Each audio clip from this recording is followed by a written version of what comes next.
Welcome to the Real Film Nerds Podcast.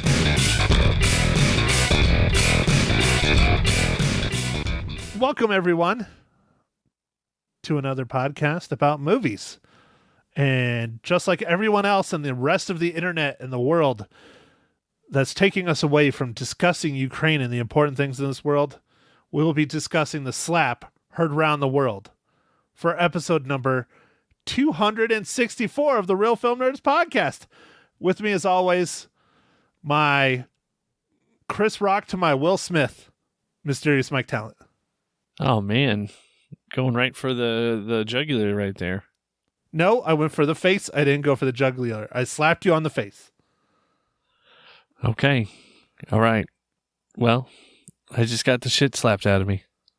Dude, how funny was it? So we're just like rolling right into it. Anyways, I'll be nice. I'll get us back kind of on track.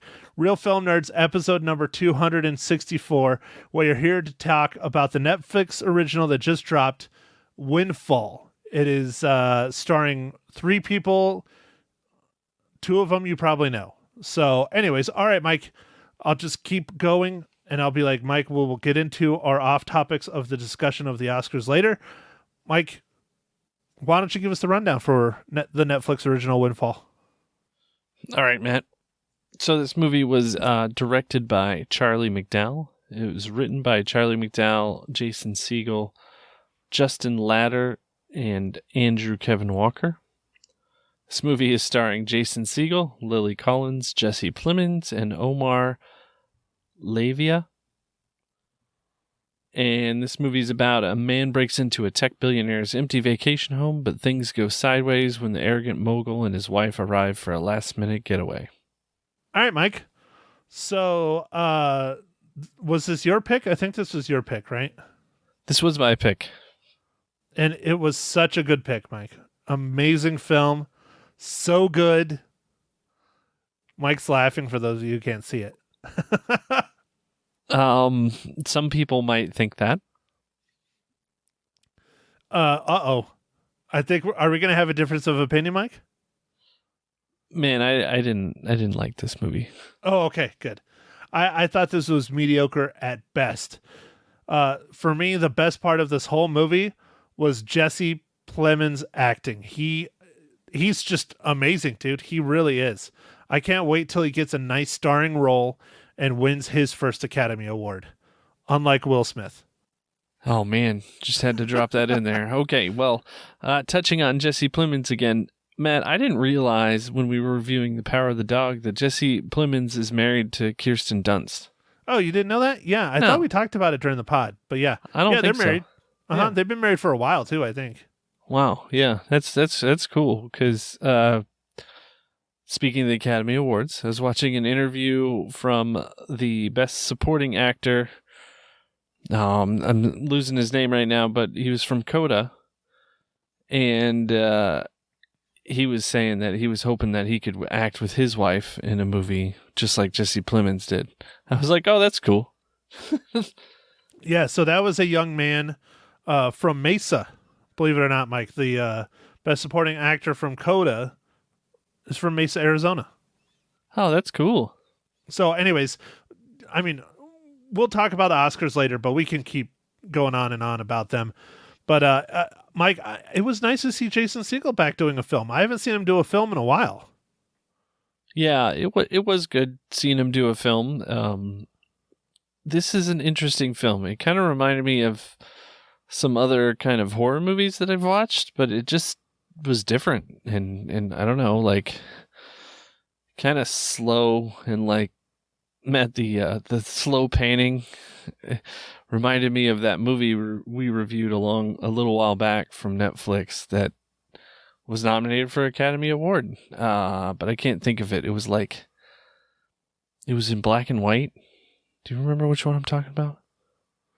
The Mexican one, right? Yeah, the Mexican one. Yeah, I'm spacing on the name of that, because didn't that one Best Picture too? I don't think it won Best Picture. It won something. I know it was nominated. But remember this? Yeah, it didn't. The slow pans that they had in that. This had this like the same thing. I was like, oh no, not another one. Now, I'm sure everyone's going to say this, but this really reminds me of Hitchcock. It's very much a Hitchcock type thriller. Oh, really? You think it was Oh, yeah. Hitchcockian? Yes, very much. Not a ton, but it had those elements. And I have to say, one of my favorite parts of the entire film, and this is going to sound weird, is the opening credits.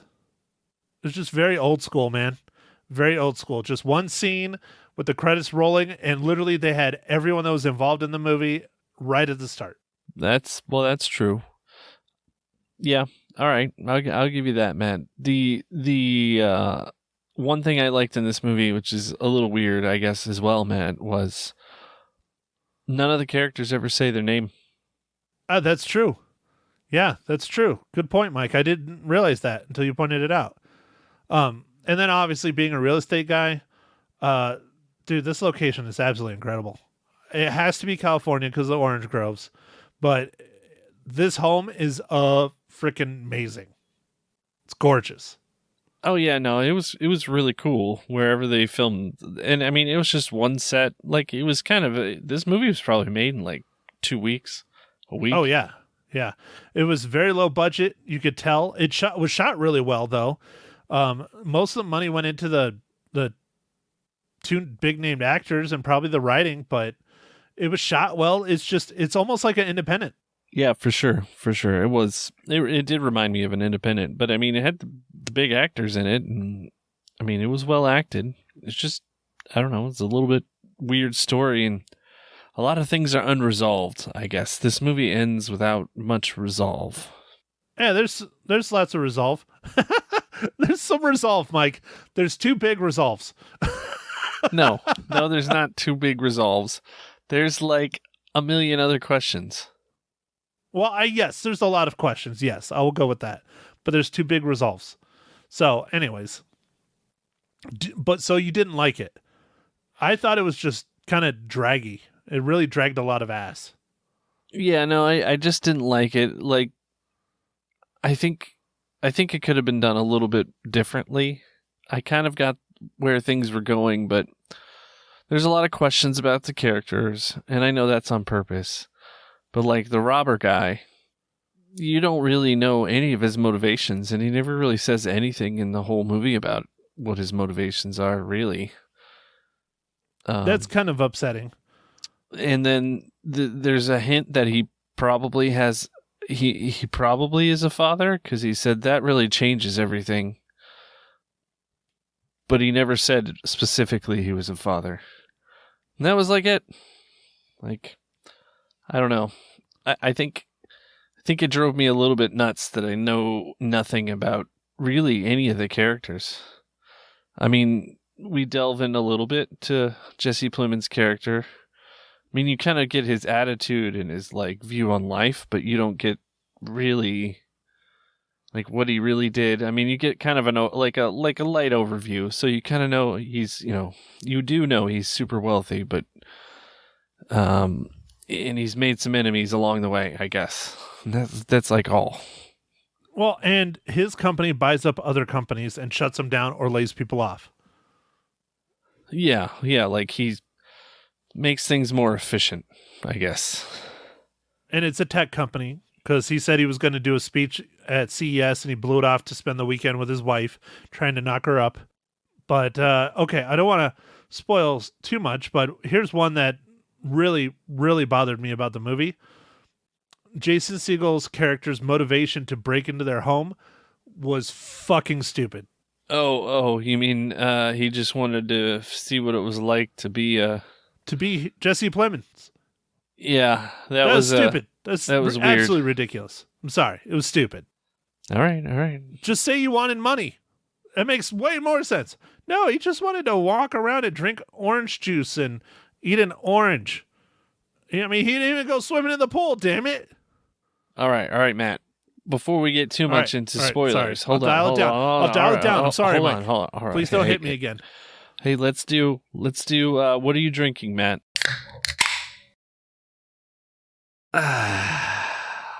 Well, Mike, thank you for asking. I, again, am not been to the store because I'm poor. So I'm drinking fridge beers, which continues to be Dos Equis Amber. It's a good beer, though. Yeah, I know. I just have a bunch of them. That's okay, Matt. Did you just buy like 6 cases? 2. They're on sale at Total Wine. Nice.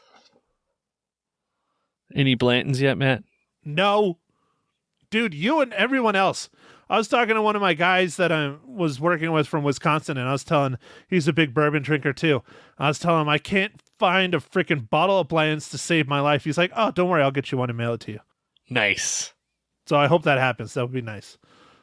But that anyways, would be okay. nice. Mike, are you drinking Blanton's? No, I'm not drinking Blanton's. I'm drinking a Sierra Nevada Imperial IPA that's called Fantastic Haze. With Pretty a shot of tasty. Blanton's. Yeah. Dude, Pretty tasty. Your brother-in-law, man, he hooked it up. I saw that shit. You know, you sent me that video. That was just mean. Mean. Yeah. So it looks like every time we go there, we're going to drink Blanton's. Matt, I'm sorry. That sounds like my heaven. Heaven is a bottle of Blanton's instead of a half pipe. Oh, all right. Well, you know, I think that has a little ring to it. I think you could tweak the song. We could do it, Mike. Mike, drum roll, please. Your favorite part of the entire podcast. Mike, what is this week's dad joke? I got dad jokes. I don't think they understand, though. Gotta think I'm funny. Other people never laugh, though. Dad jokes. All right, Matt, you're going to love this one. You're going to love this one. I love it. So here we go, Matt. Why did the Scarecrow win Employee of the Month? Dude, I think you did this one last week, didn't you? Or was this 2 weeks ago?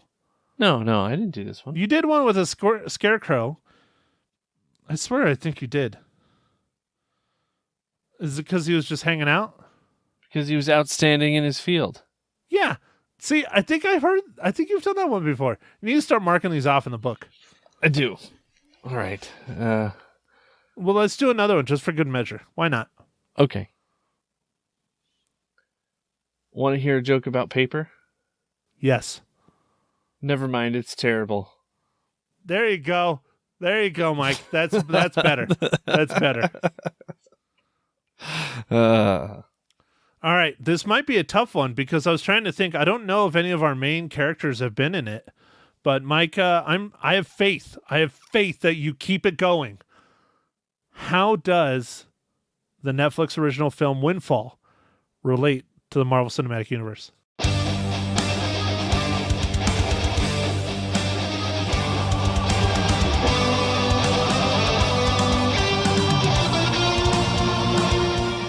All right, man, I got a little worried about this one because there's literally only 4 characters, and those 4 characters are not in any Marvel Cinematic Universe movie. But when I finally get down to the editor of this movie, David Marks, he also was assistant editor on Spider-Man Homecoming.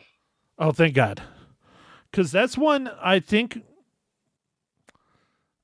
he probably would be a good character and a good fit in the Marvel Cinematic Universe, but I don't know if he'll ever do it, is Jason Segel.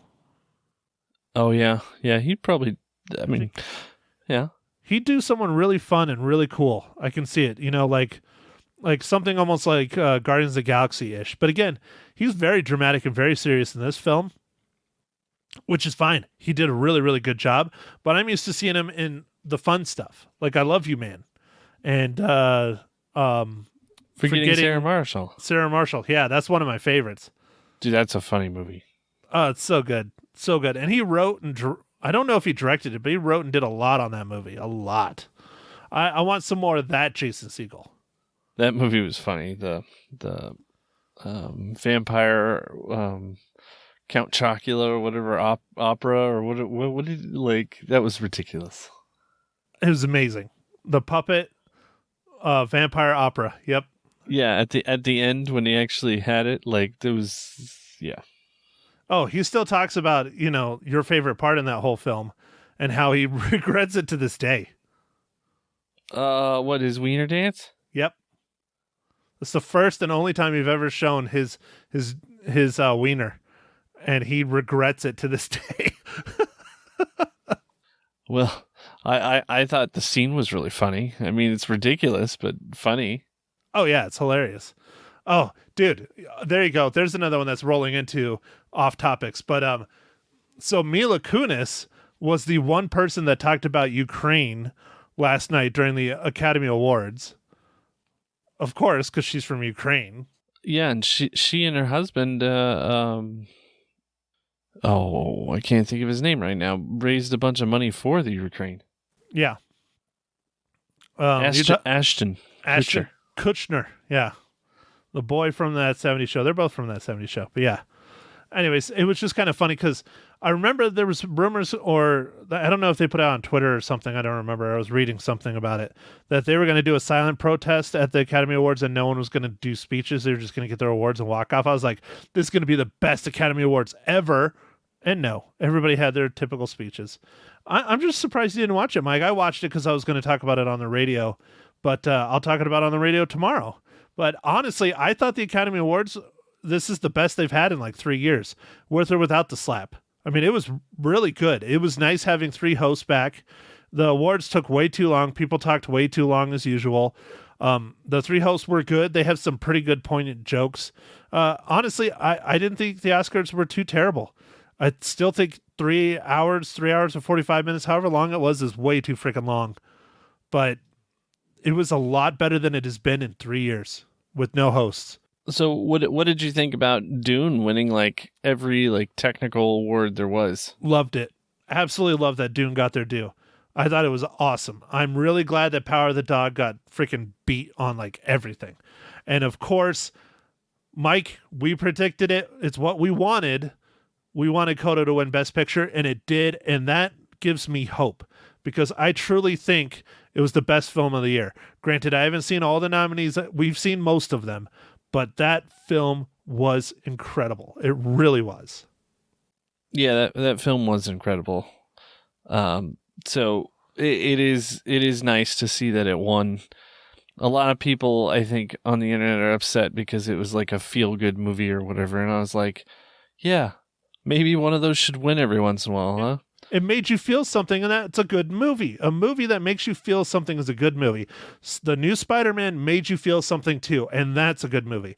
If it doesn't make you feel something, it's a shitty-ass movie, you know? But anyways, all 3 awards that Coda was nominated for, they won, which was great. Troy Kotsur for, Best Supporting Actor, and then what was the third one?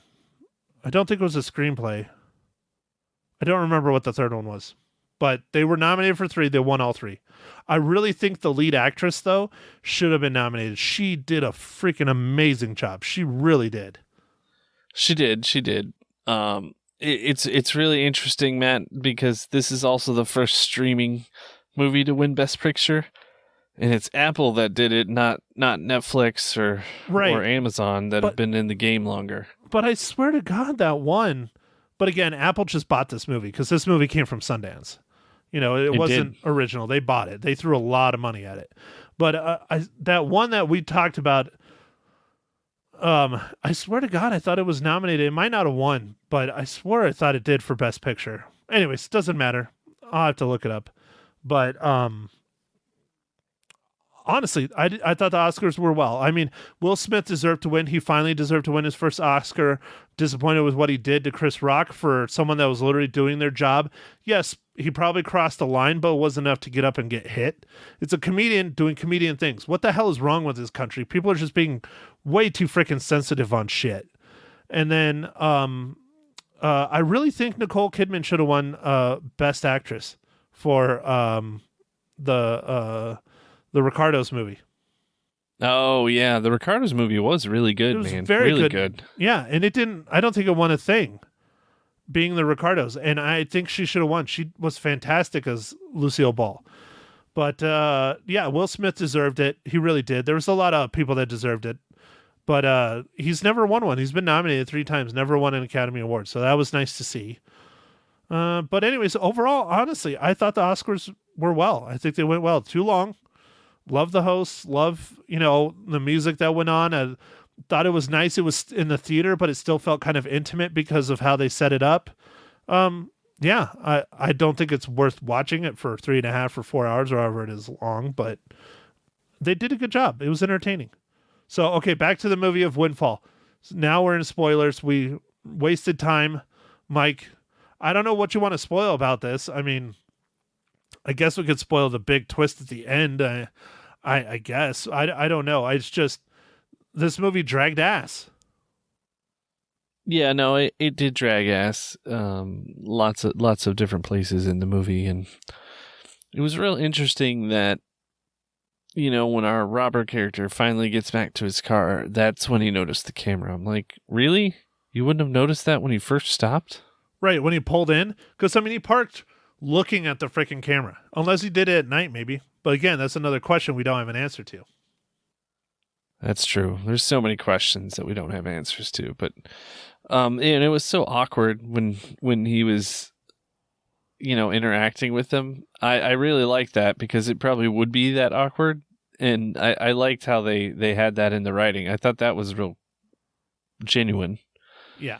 But it was one of the interesting things in there that happened was they were talking, the robber and Jesse Plemons' character, who's like trying to find one of his money stashes to give him, and he's like, "Hey, do you have a gun in this house?" And he's like, "No." Then at that point, I know that the robber guy, was like, "I can't believe anything this guy says." Right. Because, yeah, he finds one later. He found two. He found two guns? I thought he had one gun, but he found another. No. I think he found two. You don't think he had a gun at all? Okay. No, I don't think he did. He wasn't expecting him to be there. Oh, that's true. Good point. Good point, Mike. Again, this is one of those things you were talking about earlier about so many questions not answered. Do you think that adds or detracts from the film that there's too many questions that go unanswered? I don't know. In some ways, it probably adds to it because it's just more mysterious and you just don't know all the characters' motivation. And without getting into the ending too much, Matt, it was a little bit surprising because I felt like there was some tension between some of the characters and you just don't know why, though, really. You kind of know why. With the family starting stuff, but I don't know. It just seemed like there was a bunch more, and it just doesn't really tell us what happened. So more questions. Yeah. Well, I think one of the things that led to one of the big spoilers was the way he talked to that character right before the big spoiler happens. You know what I mean? Like, he was very respectful and kind of chill and nervous. And then right before he's getting ready to take off and do his thing, he's extremely disrespectful and just a downright asshole. And I think that might have sealed his fate right there and then. Oh, okay. All right. Yeah. And I don't know why the robber's motivation was to tell Jesse Plemons about his wife's using of birth control. I don't know what that served, what purpose that served besides, well, I don't want to give it away. Maybe them infighting amongst themselves so they'll be distracted from him robbing them? I guess, but I mean, it sounded like he was so incredibly rich that it didn't matter. Well, but he still wanted to have a kid. No, but no. They did the robber character, oh yeah, stealing from the billionaire or whatever. He was like, yeah, whatever. I enjoyed the conversation of $150K. Yeah, that's not enough. And then they had him up it, and he's like $2 million, and he's like, no, that's too much. Okay, well, just tell me what the magic number is. Well, and it's interesting how the reason why he even comes to that number is because of the camera. He was okay with the, $5 or $10 he pulled out of the safe and his Rolex, which probably was like 25. He was okay with that. And he was going to leave and just go on about his merry way. And then he saw the camera and he's like, oh, I'm fucked. I don't know if $500,000 would cover you being hunted down for the rest of your life, Maybe. Yeah, I don't know. It depends on his situation, right? We don't know if he had a family or if he has a job or if he wants to go live in Mexico. We got nothing. That's true. Do you want to do the super spoilers, Mike, or you just don't want to talk about it? No, I don't think we should, because Okay. if we give away that, like, I don't know. I feel like there's no reason to watch the movie then. So, I don't think there's much of a reason to watch the movie in the first place. I mean, it's okay. I'm not going to say it's a great movie. It's okay. I mean, if you're bored, sure, watch it, but I'd watch The Adam Project over this crap. Yeah, The Adam Project was way better. Yeah. Oh, yeah. I mean, this is nice because it's different, it's interesting and creative and all those things, and I love all that stuff. But if I had to pick one, because I don't have the time, because, I'm a father of 2 children, or I'm a real estate agent that works 7 days a week, 90 hours a week, then I'd pick Adam Project all day long. Not that I know those things from experience, but... Yeah, I think I concur, Matt. I concur. Okay, Mike, so how many reels then do you give Windfall? I'm going to give this 2 reels out of 5. Well, I'm glad to see that we're back on par a little bit. I say that like every week that we're back on par, but we're not. I clearly liked it a little bit more than you, but I still didn't think it was great. I give it 2.5.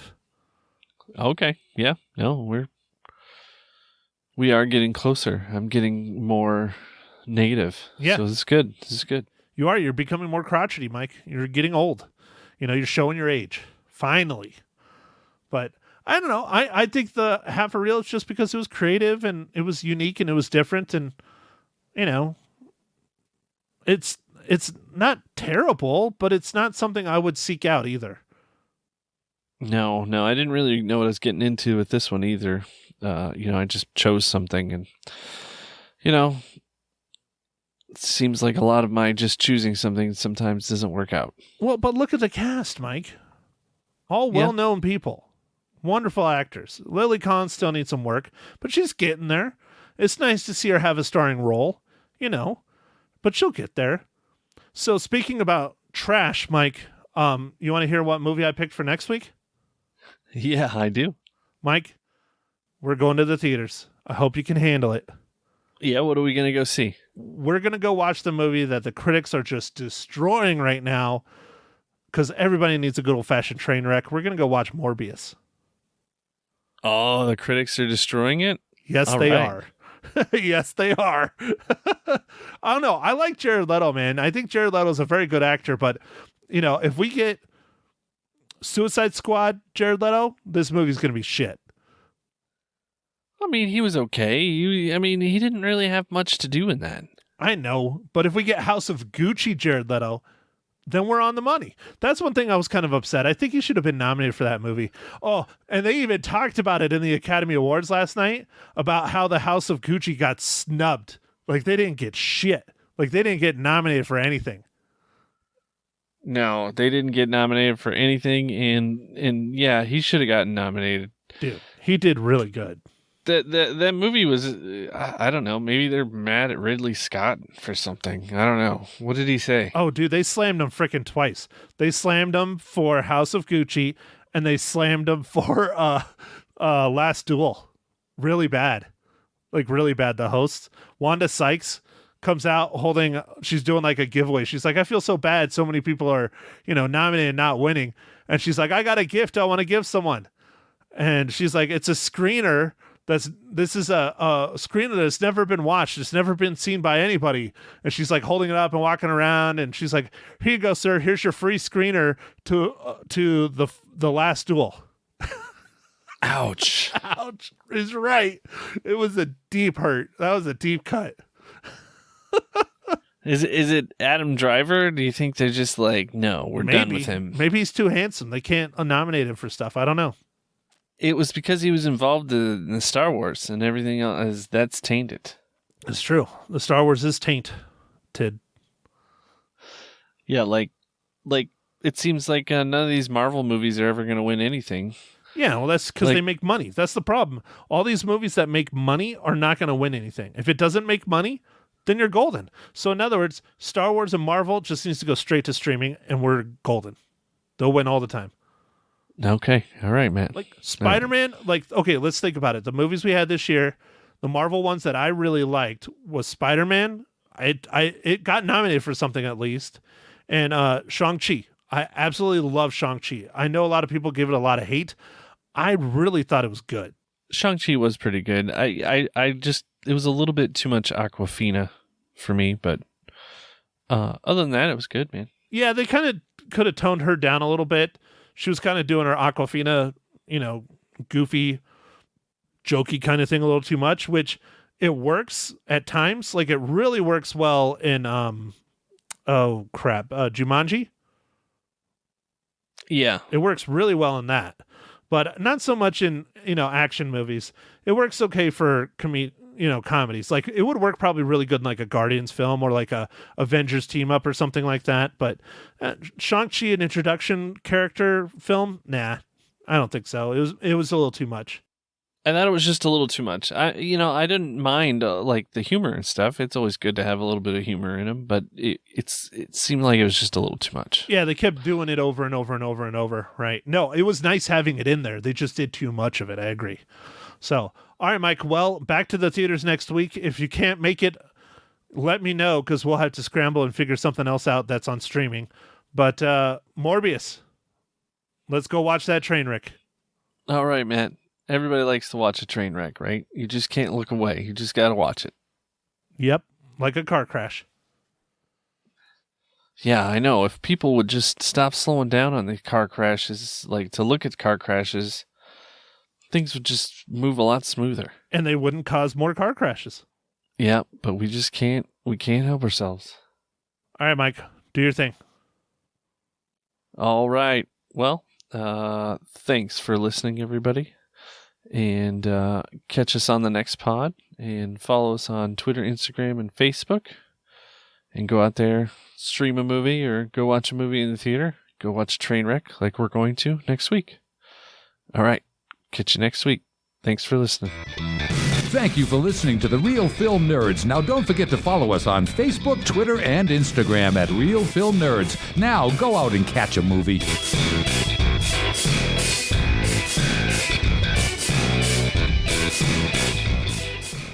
Matt Hinshaw in studio with me this morning on Magic 99.1. We usually talk to Matt from the podcast Real Film Nerds on Mondays, but I had to go to Flagstaff for jury duty.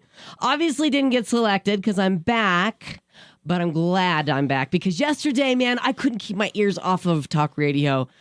Talking about the whole Oscars, Chris Rock, Will Smith debacle.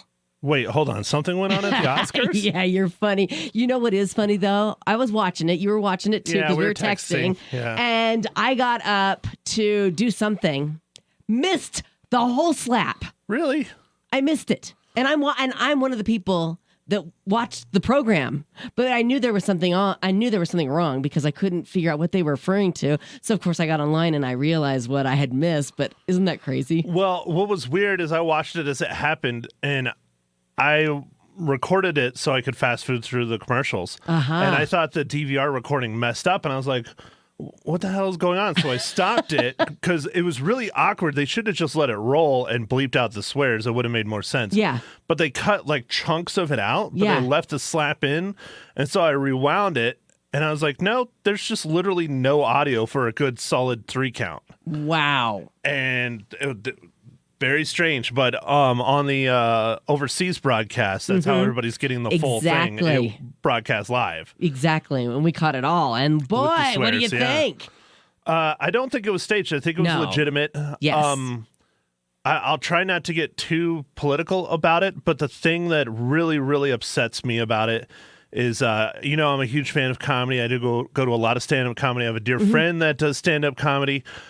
I think this sets a precedence for stand-ups and comedians that who's going to be the next one that's going to get up on stage and hit someone. Right. And Censorship. I don't like that. Censorship. I mean, come on. Chris Rock was literally just doing his job. And you know what? That joke wasn't even that bad. He could have said so many worse things. It wasn't even that. It wasn't even that funny. I mean, think about it. G.I. Jane is a '90s movie. I know, but it was wasted on the audience. I got the reference. Oh yeah, so you did I. too. Moviegoers got it. Of course. But the way that Will Smith handled it, people are saying he should have just grabbed her hand and walked out. Now, what would that have said to everybody? That would have made a huge statement. Yeah. But one that I found interesting, I was reading a little bit, is, Jada Pinkett Smith has always Will Smith has always kind of protected her, and she's never really ever protected him. I'm not going to say she's thrown him under the bus, but she's never stopped him. If she would have just reached over, grabbed his hand as he was starting to go up there and said, just shook her head. Right. No.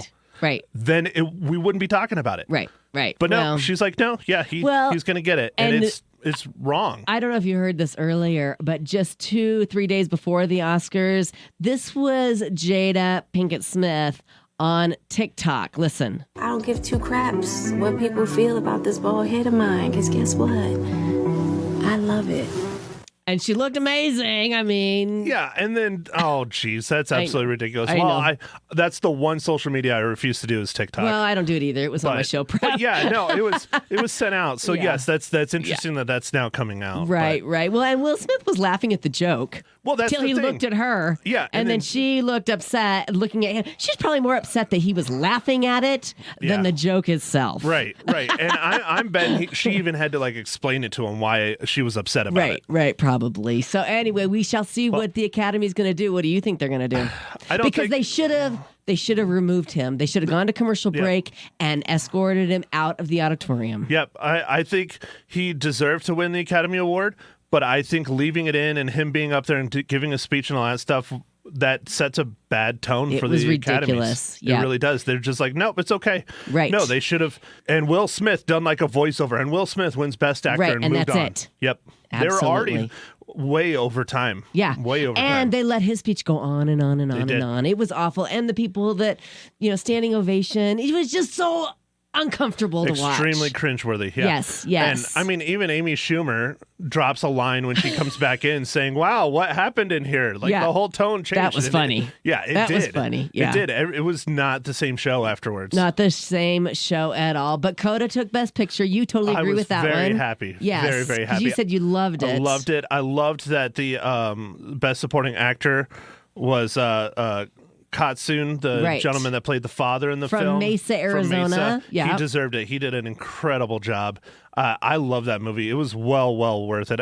I've seen almost all the Best Picture nominees. There's a couple I've still missed, but it's the film of the year for me. Okay, well, and I haven't seen it yet because it's on Apple TV, the one streaming service I do not have. Just sign up for a free trial. Okay, all right. So should we give your mother a call, see what she thinks? I guess, but I can talk about lots of things today, Lisa. I bet you can. Do you not want to call your mother? Yeah, let's call her. All right, Why all not? right. Coming up, Ma Hinshaw on Magic. Good morning. Ma Hinshaw on Magic 99.1. How are you? Oh, just fine. It's rainy here in Phoenix. Well, it's raining here in Prescott, too. How nice is that?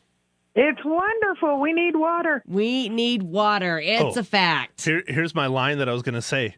Prescott, we have the weather system of an angry teenager. Think about it. On Monday, it was 80 degrees, and I get in the car to drive to the radio, and it's literally in the 30s. Yeah, freezing cold and wet. Ridiculous. Yeah, you're not kidding. You're not kidding. Well, Ma, did you watch the Oscars? I got the last part of the Oscars. Okay. But my son-in-law kept me posted on the rest of it. Okay, yeah, it was very interesting, to say the least. Did you see a movie this past week that you want to share your thoughts on? Well, we saw Windfall on Netflix. And what'd you think? Well, I thought Jesse, the fellow that was nominated for an Academy Award, did a great job. Yes. But it was very slow. Little slow. I would agree. I agree Yeah, too. until you get to the end. I fell asleep 3 times. Oh, no, 3 snores. Uh-oh, okay. Oh, yeah. And I mean, it was just slow.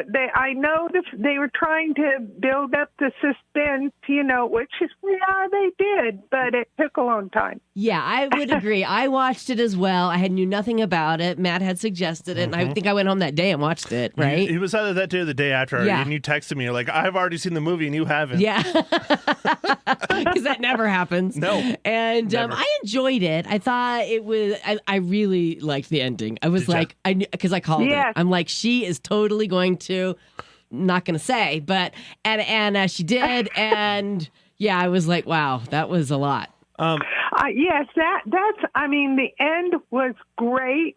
And I think the rich husband who was trying to do anything, to help the situation, he was very, very good. And I'm amazed because I saw interviews of him, and he's the quietest man and really sweet. And he played this guy. Oh, my. He did a really good job, but it was slow. Okay, so how many cookies are you going to give it?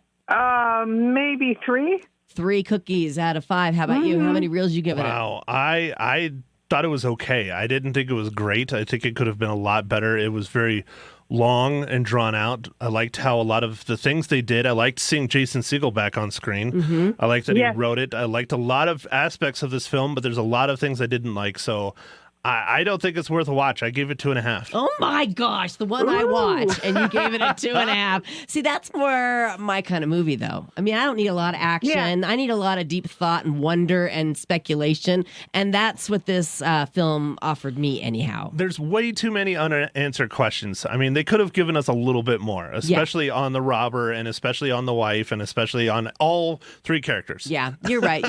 Well, and IMDb totally agrees with you. 5.7 out of 10. 51% of Google users liked the movies. Rotten Tomatoes gave it a 60%. So yeah, I mean, you're right there. Well, how many microphones do you give it? Well, how many microphones? I give it 3 microphones. 3 microphones. I give it 3. Yeah. All right. Okay, so you can start asking me that when I see the film, which never happens. See, I need to write this down so I remember.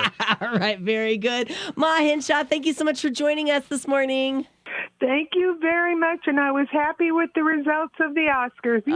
Yes, I'm sure you were. You really liked Coded as well, didn't you? Yes, I did. Yes, I've got it on my list. Okay, have a good day. You too. Bye-bye.